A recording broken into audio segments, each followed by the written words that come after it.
They said she raised me, but what she really did was break me into pieces she could control. Now she's dying and I am the only one who can keep her alive. Raised with Pain, Called to Mercy, Part 1. The One Who Survived. At 10 years old, Eniola knew the sound of leather against skin.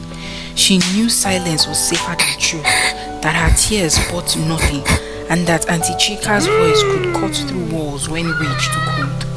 They said Auntie raised her, but Eniola didn't feel raised. She felt reshaped, trained, silenced.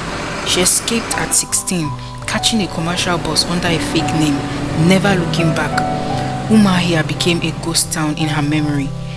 8 years later, now in Calabar, working as a nurse assistant, Eniola received a clinical text message at 2:07 a.m. Patient Chika Uba, kidney failure, no known children, next of kin Eniola Alabi, UCTH Calabar. She stared at the message, then turned off her phone. 10 minutes later, she turned it back on. She wasn't healed, just better at pretending. Eniola found her in Ward C12. Chika Uba looked smaller, weaker, and her body shrunk by disease. But her eyes still held the cold command that raised a child like a soldier. "You came," Chika said.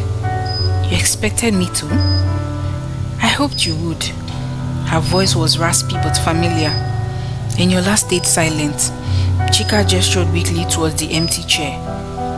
"I have things to say, not apologies, confessions." Eniola crossed her arms. Convenient timing.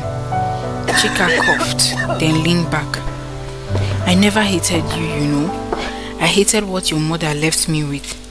That name still had power. Your mother." "What does she have to do with this?" Eniola asked. Chika looked her straight in the eye.